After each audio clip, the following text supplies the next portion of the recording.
नमस्कार मित्रांनो, stars of बाप या आपल्या सिरीजमध्ये आज नवीन पाहुणे आपल्याकडे आहेत.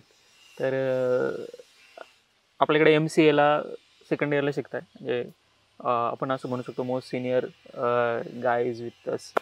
आणि मी त्यांना त्यांचं इंट्रोडक्शन द्यायची विनंती करतो की तुम्ही तुमचं इंट्रोडक्शन द्या आपल्या प्रेक्षकांसाठी. नमस्कार.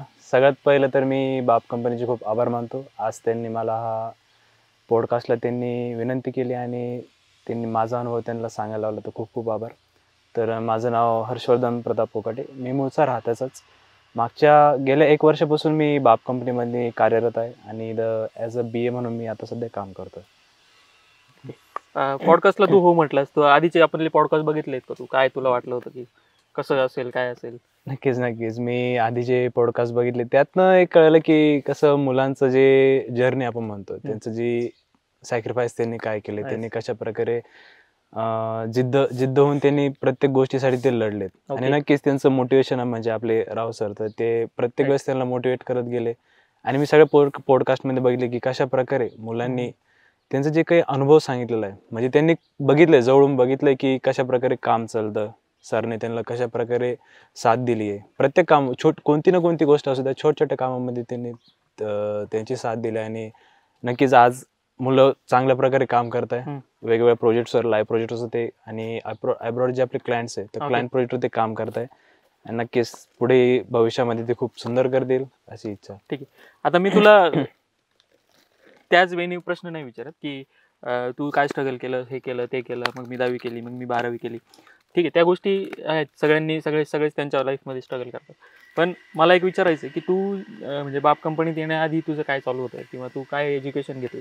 नक्की. तर माझं ग्रॅज्युएशन BCom मध्ये झालं आहे. तर मी संजीवनी कॉलेज आहे, संजीवनी ग्रुप ऑफ इन्स्टिट्यूशन्स कोपरगावमध्ये, तर मी माझं डिग्री तिथं केलं. त्यानंतर असं एक झालं की त्यावेळेचा जो काही पिरियड होता, त्यावेळेस एम्प्लॉयमेंट म्हणू किंवा जी काही कॅम्पस ड्राईव्ह किंवा जे आपण म्हणतो कंपनीज कॅम्पस ड्राईव्ह होतात, तर त्यावेळेस माझ्या अनुभवामध्ये असं राहिलं की त्यावेळेस आले नाही त्या जास्तीत जास्त. तर मी पुण्यासारख्या ठिकाणी, मुंबईसारख्या ठिकाणीमध्ये ट्राय केला, तर कॅम्पस ड्राईव्हच होता. पण कुठे ना कुठेतरी असं वाटलं की नुसतं BCom फील्ड म्हणून, तर स्टार्टिंग फेजला ॲज अ फ्रेशर तर एवढं जास्त पॅकेज किंवा कंपनीमध्ये घेतलं जात नव्हतं. तर तो एक माझ्यासाठी बॅकड्रॉ होता. त्याच्यानंतर मी गेले 2 महिने आता नक्की पुढे काय करायचं याचा विचार करत होतो.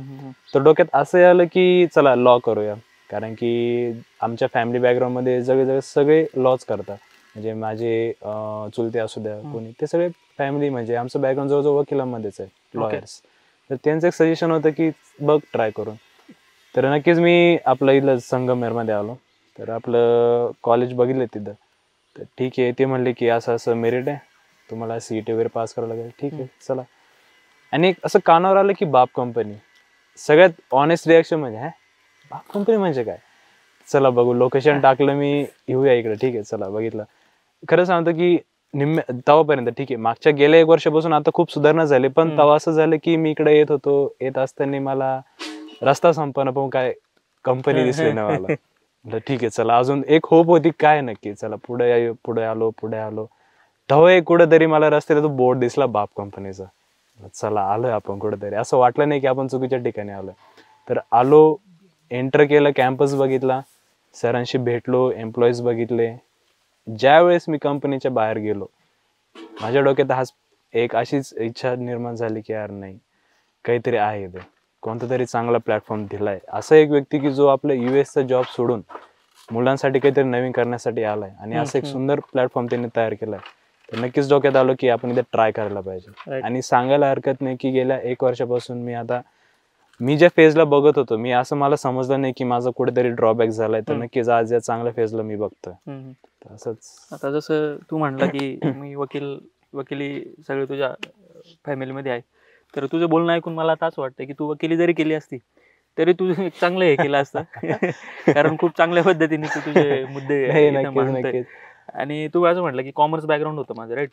तर मग कॉमर्स आणि IT हे पूर्ण वेगळं फील्ड आहे. मग तुला मग पहिल्यांदा इथं आल्यावरती तुझी गणगण झाली असेल की काय चाललंय काय नाही, मला काहीच कळत नाही. मग तो इनिशियल स्टेज कसं होतं तुझं? तो एक असा स्टेज होता की तुम्ही म्हणलात की वकिली कॉमर्स बॅकग्राऊंड पण चांगलं आहे. असं झालं की इथे जाऊ एंटर केलं, चला ठीक आहे, आता एंटर तर केलंय, ठीक आहे. MCA ला ॲज अ ॲडमिशन घेतलं मी. पण IT आणि कॉमर्स क्षेत्र हे तर म्हणजे जवळजवळ त्यांचा संबंधच नव्हता. संबंधच नाही. राईट. पण एक माझ्या डोक्यात एक आवड होती की नक्की म्हणजे असं झालं की माझी जी बहीण आहे भाऊ आहे ते IT कंपनीमध्येच आहे, त्या IT क्षेत्रातच आहे. तर ते कायम असे बोलत राहायचे की हा असं सॉफ्टवेअर असतं, ते अशी कोडिंग करावं लागते. यार डोक्यात यायचे काय आहे नेमकी कोडिंग, सॉफ्टवेअर टेस्टिंग, डोक्यात काहीच म्हणजे माहीत नसायचं. इथं एंटर केल्यानंतर तेच ऐकायला भेटलं कोडिंग वगैरे. जसं मी त्यामध्ये इन्क्लूड होत गेलो, इन्व्हॉल्व्ह होत गेलो, अरे हा हे असं असतं का, तसं करायचं आहे का. नक्कीच मग ते इम्प्लिमेंट केलं नाही, स्वतःची प्रॅक्टिस डेव्हलपमेंट केल्यानंतर ते कळलं काय आहे कसं नाही. आणि नक्कीच त्या क्षेत्रामध्ये आवड होती त्याच्यामुळे मी ते करू शकलो आणि आज मी चांगल्या पोस्टवर काम करतोय. बरं, पण मला आता सांग तू आनंदाचं आहे. की ठीक आहे, कॉमर्स बॅकग्राऊंड तुझं आहे आणि तू आता IT मध्ये स्विच केलं, म्हणजे ही ट्रान्झिशन खूप म्हणजे तुझ्या आयुष्यातला महत्त्वाचा टप्पा होता राईट राईट. की आयदर हे चूज करायचं और ते चूज करायचं. तू IT चूज केलं, राईट. बट मग कुठं मनात अशी शंका होती का तुझ्या की यार मी जर IT करतोय, राईट, पण मग काही कंपन्यांचे असे नॉर्म्स असतात की नाही तुम्ही तुमचं बेसिक एज्युकेशन तुमचं IT मध्ये लागतं आणि मग तर आम्ही तुम्हाला जॉब ऑफर करू. तर मग बाप कंपनीने अशी काय श्युरिटी दिली होती की तुम्हाला की आम्ही तुम्हाला जॉब प्रोव्हाइड करू किंवा काय करू असं? नाही नक्कीच. आता तुम्ही जे म्हणलं की काही कंपनीचे नॉर्म्स वगैरे असतात की तुमचं IT बॅकग्राऊंडच पाहिजे. सगळ्यात पहिली गोष्ट मला ही आवडली की मी इथं बाप कंपनीमध्ये जेव्हा आलो तेव्हा यांचा क्रायटेरिया असं होतं की IT कोणताही व्यक्ती करू शकतो. राईट. बरोबर. जर त्याच्याकडे स्किल असेल, ओके, अंडरस्टँडिंग नॉलेज असेल, शिकण्याची जिद्द असेल, तर तुम्हाला IT बॅकग्राऊंड असणं गरजेचं नाही, तो कोणीही करू शकतो. मला ती एक गोष्ट खूप आवडली. तर सर म्हणले काही गरज नाही, तुझं जरी ग्रॅज्युएशन IT मध्ये नसेल झालं तू करू शकतो. आपण तो प्लॅटफॉर्म मुळात शेतकऱ्यांच्या मुलांसाठीच चालू केला आणि कुठलाही मुलगा येऊ शकतो, त्याचे स्किल असेल तू त्याचे स्किल डेव्हलप करतो आणि IT मध्ये तू त्याचं चांगलं काम करू शकतो. राईट. म्हणजे आता सध्या जनरल सिनेरिओ असा असतो की 12वी करा, 12वी नंतर तुमचं ग्रॅज्युएशन करा आर्ट्स कॉमर्स सायन्समध्ये. म्हणजे खेडेगावातल्या मुलांचं जर बघायला गेलं स्पेशली तर त्यांनी ते एक म्हणजे काय म्हणतो प्रथा आहे तो त्यांची की 12वी करायचं त्याच्यानंतर ग्रॅज्युएशन करायचं आणि नाही काय झालं तर शेती करायला किंवा मग पोलीस भरती असेल किंवा मिलिटरी भरती, ह्या गोष्टी म्हणजे आपण एका साच्यात अडकून गेलेलो आहे आपला समाज. तेच करायचं. पण करिअरच्या अशा खूप साऱ्या संधी आहेत ज्या मुलांनी आता गुगल एवढं आपण हे झालंय म्हणजे इंटरनेट सगळीकडे पोहोचलेलं आहे, तर मुलांनी त्या गोष्टी सर्च केल्या पाहिजे. तुझं जसं कॉमर्स बॅकग्राऊंड तू म्हटलं आणि स्विच करून तू आता IT मध्ये आलायस, तर आत्ता ह्या क्षणी तुझा निर्णयाचं तुला काय वाटतं की तू घेतलेला निर्णय योग्य होता की काय होता? नाही नक्कीच मला वाटतं की माझा जो निर्णय तो चुकलेला नाहीये, तो बरोबर होता. कारण की कसं माहितीये का, सांगायचं झालं तर बघा, आजकालची जी आपण आता 21व्या शतकात जगतोय, बरोबर, इन द 21 सेंचुरी आपण मध्ये तिथं आता राहतोय. तर काय सगळे जे फील्ड्स आहे ते आता टेक्नॉलॉजी बेस्ड झालं, टेक्नॉलॉजीवर बेस्ड झालं. ठीक आहे. तर तुम्ही ॲग्रिकल्चर फील्ड म्हणा, कोणतंही सेक्टर म्हणा, बँकिंग, ॲग्रिकल्चर, हॉस्पिटल सेक्टर, या सगळ्यांमध्ये आपलं जे काही डिजिटल नॉलेज किंवा जो कोणता डेटाबेस म्हणतो डिजिटली किंवा जे काही तंत्रज्ञान आपण यूज करतो ते तर लागतंच. तर त्यासाठी जो काही ऍक्च्युअल वर्क करतो आपण ते IT क्षेत्रामधूनच होतं. बरोबर. आता साधा आपली जर शेती करायची झाली तर पारंपरिक शेती बदलून आता लोक ऍडव्हान्स शेतीकडे उतरलेत. बरोबर. तर इथे नक्कीच बाप कंपनीमध्ये येऊन मी बघितलं की जो कोणते राव सर आहे, ओके, आपले जे फाउंडर बाप कंपनीचे, त्यांनी फक्त IT क्षेत्र नसून तर ॲग्रिकल्चर फील्डमध्ये सुद्धा त्यांनी इन्व्हेस्ट केलंय. बरोबर. तर त्या क्षेत्रात त्यांनी नवीन नवीन शोध, ओके, त्यांनी एक नवीन नवीन सॉफ्टवेअर शेतकऱ्यांना उपलब्ध करून दिले की जेणेकरून शेतकरी आपलं कोणतंही काम ते एकदम सोपेपणे करू शकतो. तर तसंच एक फील्ड आला की जरी मी कॉमर्स बॅकग्राऊंड असलो, ओके, जरी मी कॉमर्समध्ये घेऊ शकलो नाही, IT मध्ये स्विच केलंय, बट थ्रू दी IT मी नक्कीच कॉमर्स किंवा फायनान्शियल सेक्टरमध्ये काही ना काही इम्प्लिमेंट करू शकतो. ही जी ती जिद्द आहे किंवा जे काही इम्प्लिमेंटेशन सरांनी दाखवले, तर त्याद्वारे मला तर असं वाटत नाही की माझं चुकलेलं नाही. म्हणजे मी तुला म्हणजे म्हणायचा उद्देश असा आहे की मी कॉमर्सच करेल बट मी त्याच्यासाठी ITचं साथ घेईन. बरोबर. हर्षू, एक 3 Idiots मध्ये एक डायलॉग आहे, राईट, की तो सुहासला आमिर खान म्हणतो की पहिले इंजीनियरिंग किया, फिर MBA किया और फिर अभी बैंक में नोकरी कर रहे, तो इसको गधा नहीं कहने तक तो क्या कहने का. तर मग ही फिलिंग कुठेतरी येते का, कारण बॅकग्राऊंड आपलं कॉमर्स आहे आणि आता आपण IT मध्ये, आणि बऱ्याचदा असं हे होतं IT जे प्रॉपर IT मधले लोक आहेत ते अशा आपल्या सारख्या, म्हणजे माझं पण बॅकग्राऊंड समजा जर नॉन IT असेल, मी IT काम करतो, ते हिनवलं जातं की यार हा बेसिक याच्यामधनं नाही की कोअर ब्रँचमधनं नाही आहे. कुठेतरी ती भीती असते की यार जर ते म्हणतात ना IT मध्ये काय ते एम्प्लॉईला हे केलं जातं, ब्रेक केलं जातं, त्याच्यामध्ये आपला नंबर लागतो काय, ही कुठेतरी भावना होती का मध्ये, त्याच्यावरती कसं ओव्हरकम? नाही, बरोबर. तुम्ही जो प्रश्न विचारला एकदम अगदी बरोबर विचारलाय. नक्कीच, कारण की एकदमच तुम्ही नॉन आय टी मधनं जर आय टी मध्ये हम्म, येताय हम्म. तर हा प्रश्न येतोच की यार आपण ठीक आहे करतोय, आपण हम्म. आपली आपली जिद्द आहे, पण कुठेतरी असं वाटतं की यार चला, की एक मोमेंट येतो की मार्केटमध्ये सिच्युएशन बघून की सोडूशी वाटतं. आणि तुम्ही जो प्रश्न विचारला की काय इतना कुछ तुमने फील्ड्स बदले तो तुम गधे हो क्या, हम्म. वाटतं कधी कधी, पण नाही. एक असं मनात जर तुम्ही ठरवलं, कोणताही व्यक्ती असू द्या, तुम्ही जर एखादी जिद्द ठरवली की नाही आपल्याला हे करायचंच आहे, तुम्ही त्यासाठी प्रॉपर टाइम शेड्यूल केला तुमचा, जर नियमितपणे तुम्ही त्या गोष्टी करत राहिले तर नक्कीच पॉसिबल आहे तुमच्यासाठी. यासाठी एक माझ्याकडे पण एक डायलॉग आहे, आपला जो बाजीराव मस्तानी जो पिक्चर होता त्यातला एक विचार आहे की चीते की चाल, चील की नजर और बाजीराव के तलवार पर कभी संदेह नहीं करते. राईट. जर तुम्ही ठरवलं असेल की कोणत्या ना कोणत्या परिस्थितीमध्ये, राईट. जड परिस्थिती असू द्या, तुम्हाला जर कसं सामोरे जायचं ते जर माहित असेल तर तुम्हाला कुठलीही गोष्ट आवडी जाऊ शकत नाही. राईट. म्हणजे फोकस असणं महत्वाचं असतं त्या गोष्टीप्रती. ठीक आहे, तर मग मी आता तुला एक असा प्रश्न विचारतो की ठीक आहे राईट, तुझं आता सुरुवात झाली, तू कॉमर्समधनं आय टीमध्ये आला, आय टीमध्ये आता काम करतो, पण मग तुझी जी इनिशियल स्टेज होती आणि आता तू सेकंड इयरला राईट. मग first year to second year आत्ता जो हर्षवर्धन आहे आणि जो फर्स्ट इयरला हर्षवर्धन होता, हे जे ट्रान्झिशन झालं तुझं 2 वर्षामध्ये, याच्यामध्ये तू काय काय गोष्टी केल्या किंवा काय काय तुला शिकायला भेटलं, किंवा आता तू ॲज अ BA म्हणून काम करतो राईट एका US प्रोजेक्टवरती, तर BA होण्यापर्यंत तू कसा आलास, म्हणजे काय होती ती प्रोसेस? नाही, नक्कीच. तर सगळ्यात पहिले मी फर्स्ट इयरला माझं फर्स्ट इयर होतं, मी 2023 साली मी ॲडमिशन घेतलं. इनिशियल स्टेजला मी सगळं बेसिक, म्हणजे कोणतीही तुम्हाला लँग्वेज करायची असेल आय टी लँग्वेज, तर तुम्हाला first of all HTML, CSS, bootstrap आणि जावास्क्रिप्ट ह्या तुमच्या कोर कन्सेप्ट क्लिअर असणं गरजेचं आहे. तर नक्कीच मी पण ते क्लिअर केलं. पुढे नंतर ज्यावेळेस आपलं जे काही सेकंड इयर असू द्या किंवा बाकीचे BCAचे थर्ड मुलं आहेत त्यांच्यासोबत काम करायच्या वेळेस सरांनी जे काही लँग्वेजेस जे काही प्रोजेक्ट जेव्हा येणार होते, क्लायंट प्रोजेक्ट आपले, त्यांनी वॉर्न केलं की आपल्याकडे प्रोजेक्ट्स येत आहे, तर तुम्ही डेव्हलप करा, म्हणजे तुम्ही स्वतःला डेव्हलप करणं खूप गरजेचं आहे. तर नक्कीच त्या स्टेजमध्ये इनिशियल स्टेजवरून बेसिक लँग्वेज कव्हर केलं.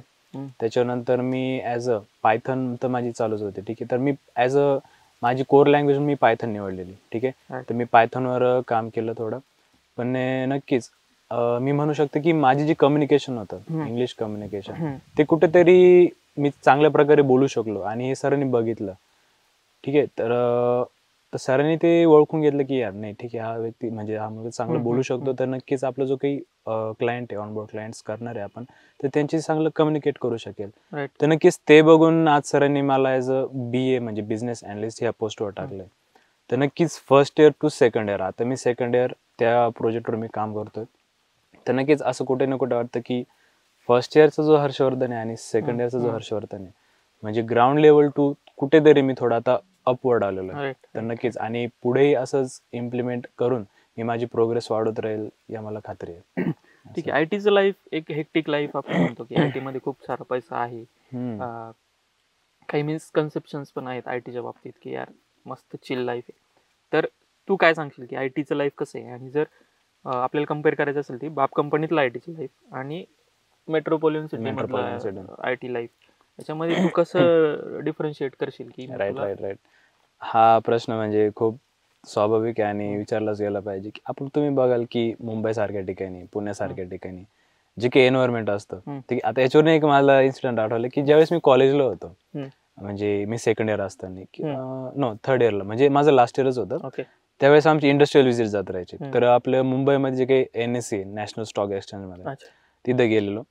तर तिथे जात असताना ज्यावेळेस मी ठाण्यामध्ये एंटर केलं, ठाण्यातून जेव्हा पुढे जायला लागलो, आपल्याला म्हणजे एकदम मी गावाकडून एकदम शहरामध्ये गेलो तर मोठमोठे बिल्डिंग दिसू लागले. यार बिल्डिंग, मी असं एकदम एक्सप्रेशन होतं की यार किती मोठमोठ्या बिल्डिंग आहे, काय खिडक्या दिसत आहे, एकदम मस्त लाईफ आहे बाई. पण नंतर थोड्या वेळाचे नाही ते जे पोल्युशन जे होतं, ते पोल्युशन मला सहन नाही झालं. कदाचित ते कारण की मी कायम गावाकडे राहिलेलो आणि एकदम अचानक त्या सिटीमध्ये गेल्यानंतर ते एकदम सहन नाही झालं. ज्यावेळेस आपला टायमिंग सांगतो म्हणजे की 7-7:30 वाजता ज्यावेळेस आपल्याला हिवाळ्यामध्ये, ठीक आहे, थंडीच्या दिवसामध्ये गेलेलो, तर ज्यावेळेस आपले 7-7:30 वाजता एकदम कडक थंडी असायची, तर तिथे इतकं गरम व्हायचं, म्हणजे उष्णता, म्हणजे सांगायला हरकत नाही की 30 to 35 डिग्री सेल्सिअस त्या टायमाला असायचं. म्हणजे एक हेक्टिक लाईफ म्हणजे जगणं म्हणजे मुंबईसारख्या ठिकाणी असं होऊन जातं की तुम्ही हेल्थ कंडिशन खराब करता. राईट. तुम्ही रोज IT मध्ये जाता म्हणजे 9 to 9 जॉब करता. ठीक आहे, कंटिन्यू एकाच जागेवर बसता. ठीक आहे, सारखं लॅपटॉप घेऊन परत तुमचे आईज डिफेक्ट होतात, तुमचे डोकं दुखणे, मनका म्हणजे खुर्चीवर बसणं, म्हणजे काय होतं की शरीराची काही हालचाल राहत नाही आणि तुम्ही हेल्थवर कॉम्प्रोमाइज करतात. पण बाप कंपनीमध्ये मला तरी असं काही बघायला भेटलं नाही. ठीक आहे, कारण की असं नाही की इथंच तुम्ही 9 to 9, ठीक आहे 9 to 9 जरी असलं, पण इथं जे वर्क एन्व्हायरमेंट आहे ते फक्त कंपनीत न बसून, हे आपण आत्ता सारखे या ठिकाणी बसलोय तर तिथे सरांचे मिटिंग्स होतात, तिथे मुले बसून काम करू शकता आणि तुम्ही सरांसोबत, आपले राव सरांसोबत तुम्ही डायरेक्ट कॉन्टॅक्ट करू शकता कुठलीही अडचण आली तर. तर मला नाही वाटत की इथे असं हेक्टिक काम चालू आहे काहीतरी, म्हणजे हेल्थशी तुम्ही कॉम्प्रोमाइज नाही करत. जर जनरलाइज विचार करायला गेलं तर नक्कीच ज्या IT कंपन्या आहेत आता मेट्रो सिटीजमध्ये, तिथं काही प्रॉब्लेम्स आहेत ते जेन्युइन आहेत. लाईक ट्राफिकचा एक प्रॉब्लेम आहे. म्हणजे एखादा व्यक्ती जर कामावर जातो तर तो जर 2 तास ट्रॅफिकमध्ये घालत असेल तर तो त्याची काही इफिशियन्सी देणार आहे कामामध्ये. नंतर त्याचं ते ट्रॅफिकचं टेन्शन आणि मग कामावर गेल्यावरती कामाचं टेन्शन, या सगळ्या गोष्टी अल्टिमेटली त्याच्या वर्क एफिशियन्सीवरती परिणाम करतात. याउलट जर आपण बाप कंपनीचं बघितलं तर खेडेगावात आहे, म्हणजे जो कन्सेप्ट आहे बाप कंपनीचा, डिसेंट्रलायझेशन ऑफ IT, म्हणजे IT जी सेंट्रलाइज झाली आहे मेट्रो सिटीजमध्ये, ती IT जर आपण ग्रामीण भागामध्ये तिला जर आणू शकू तर कदाचित तिथलं जे पॉप्युलेशनचं किंवा पोल्युशनच्या जे समस्या आहेत त्या काही अंशी आपण सोडू शकू. म्हणजे जर गावखेड्यामध्ये सरकारने किंवा तिथल्या स्थानिक राज्यकर्त्यांनी काही गोष्टी फेवरेबल केल्या IT कंपन्यांना ग्रामीण भागात येण्यासाठी, तर हा खूप मोठं रेव्होल्युशन होऊ शकतं. जे की IT कंपनीने म्हणजे बाप कंपनीने जे की दाखवून दिलेलं आहे की ग्रामीण भागात तुम्ही एक म्हणजे MNC स्टँडर्डची IT कंपनी उभी करू शकता आणि तिथे क्राऊड खूप आहे. जसं तुझ्यासारखा जो मुलगा आहे, म्हणजे ज्यांनी कॉमर्समधून तो IT मध्ये करतोय, चांगलं करतोय, म्हणजे जे पोटेन्शियल आपल्याला लागतं IT कंपनी उभारण्यासाठी ते पोटेन्शियल ग्रामीण भागात आहे. परंतु IT कंपन्यांना ग्रामीण भागाचं पोटेन्शियल ओळखता आलं नाही आहे कदाचित, किंवा ग्रामीण भागातल्या मुलांना पुणे मुंबई सारख्या ठिकाणी जाऊन सेटल होणं, ह्या गोष्टी कुठेतरी त्यांना सॅक्रिफाईस बऱ्याच गोष्टींमध्ये करावं लागतं. त्याच्यामुळे तो ताळमेळ बसत नाही. पण जर IT कंपन्यांनी जर ग्रामीण भागाकडे येण्यास सुरुवात केली तरी खूप मोठं रेव्होल्युशन आपण आणू शकतो. त्याचंच हे उदाहरण आहे. आता जर बघितलं बाप कंपनीमध्ये आपल्याकडे जवळपास like 600 peoples are working here, आणि जे जॉब सॅटिस्फॅक्शन त्यांना आहे, म्हणजे ट्राफिक म्हणायची तर फक्त जाताना शेळ्या आडव्या जातील किंवा मेंढरा आडव्या जातील, याच्या व्यतिरिक्त काही ट्राफिक नाही, ना नॉईज पोल्युशन आहे, ना एअर पोल्युशन आहे. म्हणजे ह्या गोष्टी तुमचं आयुष्य आणखी 10 वर्षांनी वाढवणार आहेत. ह्या सगळ्याचा जर एक कलेक्टिव्ह विचार केला तर बाप सारखं प्रोजेक्ट आणखी खूप सारे उभे राहिले पाहिजेत. नाही, नक्कीच. आणि याच्या मागे एक मेंटॅलिटी अशी आहे की मेट्रो सिटीज ओके यासारख्याच ठिकाणी फक्त मोठमोठ्या कंपनी स्टार्ट होतात किंवा उभारल्या जात आहे. तर तिथला माइंडसेट असं झालं की नाही, त्या कंपनी उभारल्या त्यांना असं वाटतं की नाही यार, सिटी मधले जे काही क्राऊड आहे किंवा मुलं आहेत किंवा जे एम्प्लॉईज आहे फक्त त्यांनाच ते नॉलेज आहे. पण ऍक्च्युअल मध्ये जर बघायला गेलं की जे शेतकऱ्यांची मुलं किंवा जे खेड्याकडे येतो तिथल्या मुलांकडे इतकं पोटेन्शियल आहे, तिथलं म्हणजे मुलं इतके काम करू इच्छितात किंवा त्यांच्याकडे ते डिग्री म्हणजे आपण जे म्हणतो की फोकस आहे, कॉन्फिडन्स आहे त्यांच्याकडे, किंवा एक त्यांच्याकडे एक फोकस लेवल असल्यामुळे ते कोणतंही काम असो ते करायला तयार आहे. तर नक्कीच नवीन रिव्हॉल्युशन आणण्यासाठी मी तर हेच म्हणेल की म्हणजे जे काही असे फाउंडर्स आहे आपल्या राव सरांसारखे, अजून काही असे फाउंडर्स असतील की जर असं विचार करत आहे आपण IT क्षेत्रामध्ये काहीतरी नवीन रिव्हॉल्युशन आणूयात, तर त्यांनी मेट्रो सिटी न जाता त्यांनी आपल्यासारखे म्हणजे खेडेगावामध्ये चालू केलं पाहिजे. म्हणजे त्यांनी तिथलं मुलांची कॅपॅसिटी किंवा त्यांचं पोटेन्शियल पॉवर ओळखून त्यांना ती प्लॅटफॉर्म अवेलेबल करून दिलं पाहिजे. बघायला गेलं ना तर जे आपलं बेसिक आहे, लाईक शेती हा आपला बेसिक आहे, म्हणजे पूर्ण भारताचा किंवा महाराष्ट्राचा विचार केला तर शेती बेसिक आहे. आता इथं IT मध्ये काम करणारी मुलं आहेत, शेती करतायत, घरी गेले त्यांचं दूध व्यवसाय, गाई वगैरे ते सांभाळून IT करताय. याच्यापेक्षा काय डायव्हर्सिटी आपल्याला पाहिजे? नाही, तेच बरोबर. जर मुलं आपलं घरचं काम बघून म्हणजे आपल्या फॅमिलीला बघून, आपले आई वडील, बहीण भाऊ यांना बघून सुद्धा IT मध्ये जर ते काम करू इच्छिता किंवा करू शकता, याच्यापेक्षा अजून मोठी काहीच गोष्ट होऊ शकत नाही. Right, absolutely. तर हा होता हर्षवर्धन, आणि त्यांनी त्याचा वेळ, ॲक्च्युली तो US प्रोजेक्टमध्ये काम करतोय, बट त्याचा थोडासा वेळ आपल्याला दिला त्याच्याबद्दल त्याचे धन्यवाद. आणि मी प्रेक्षकांना हेच सांगू इच्छितो की बाप कंपनी बरेचसे इनिशिएटिव्ह घेते, फक्त ग्रामीण भाग शिक्षित करण्याच्या हेतूने नाही किंवा आय टीमध्ये आणण्याच्या हेतून नाही, तर असे अनेक उपक्रम जे ग्रामीण भागाला कुठेतरी मुख्य प्रवाहामध्ये घेऊन येतील. ग्रामीण भाग हा मुख्य प्रवाहच आहे, परंतु हे मिसकन्सेप्शन झालेत की ग्रामीण भाग मुख्य प्रवाहात नाही. तर ग्रामीण भाग सधन झाला तर अल्टिमेटली आपला देश सधन होईल आणि विकास होईल. तर यासाठी अनेक प्रयत्न बाप कंपनी करते. त्याच्यापैकी अनेक प्रोजेक्ट्स आता लॉन्च होणार आहेत लवकरच. त्याच्यापैकी गावगोठा तुम्ही बऱ्यापैकी ऐकला असेल सोशल मीडियावरती. तो पण प्रोजेक्ट लवकरच लॉन्च होईल. त्याचा पण गोल हाच आहे की रुरल एम्पॉवरमेंट. सो हे सगळं बघण्यासाठी ट्यून राहा आणि एका पुढच्या नवीन एपिसोडमध्ये आपण परत भेटूयात. तोपर्यंत सगळ्यांना धन्यवाद.